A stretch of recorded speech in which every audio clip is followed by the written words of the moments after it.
sabia que os Salmos também testificam da pessoa e do ministério de Jesus? Quase todos os aspectos de sua obra de salvação são vistos no livro de Salmos. De diferentes maneiras, a vida e a obra de Jesus são prefiguradas e preditas nos Salmos, e muitas vezes com notável precisão.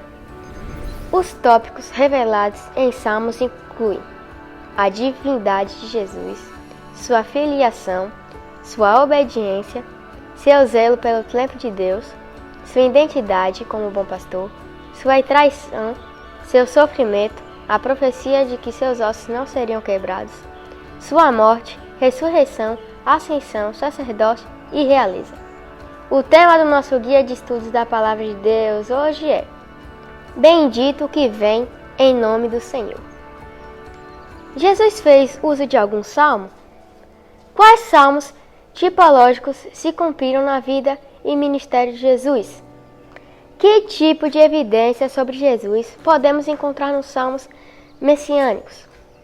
Eu gostaria de ler o seu comentário.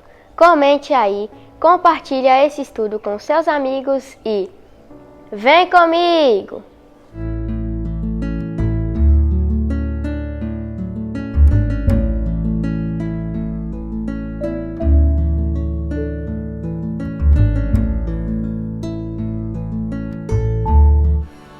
O texto bíblico do estudo de hoje diz o seguinte: a pedra que os construtores rejeitaram, essa veio a ser a pedra angular.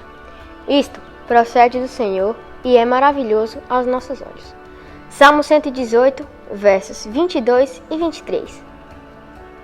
Esse salmo do estudo de hoje, o Salmo 118, se posiciona entre os salmos messiânicos, principalmente por causa dessa importante profecia, repetida por Isaías e empregada no ensinamento de Jesus e do apóstolo Pedro.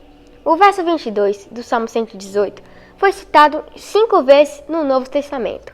Mateus 21:42, Marcos 12:10, Lucas 20:17, Atos 4:11, 1 Pedro 2:7 e possivelmente aludido 2 vezes em 1 Coríntios 3:11 e em Efésios 2:20.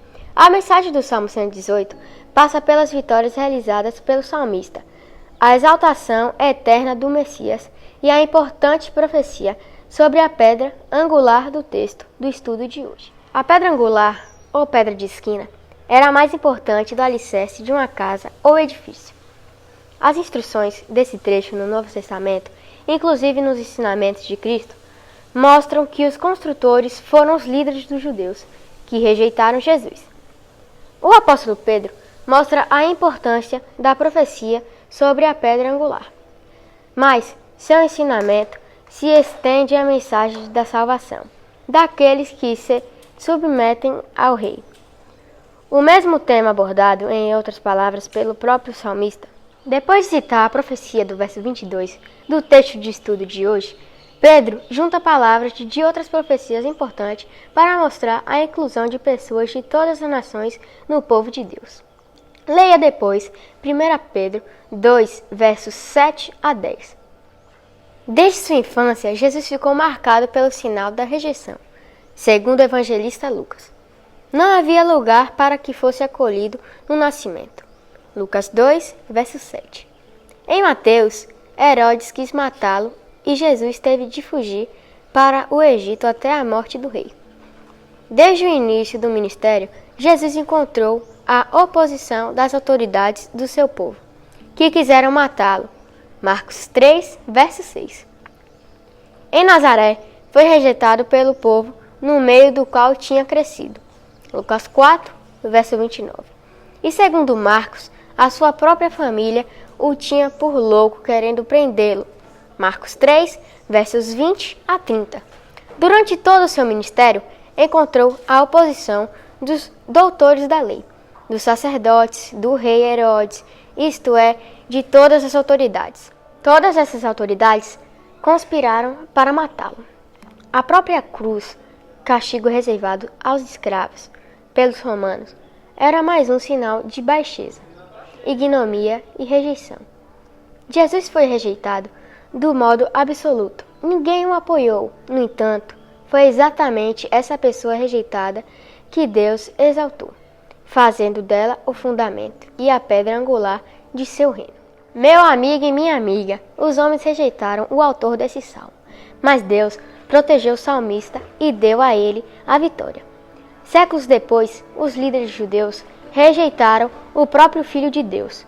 Seu pai permitiu que ele fosse maltratado e crucificado, mas ainda lhe deu a vitória. Na sua vitória, nós temos a esperança de salvação eterna.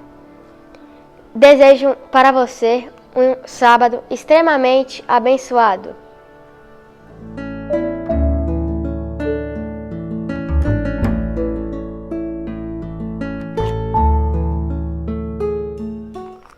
Vamos orar? Senhor, abençoe todas essas pessoas que estão assistindo esse vídeo, que nada de mal possa acontecer com elas, que o Senhor pode proteger cada um delas. Em nome de Jesus, amém. Fica com Deus, fique na paz. Maranata!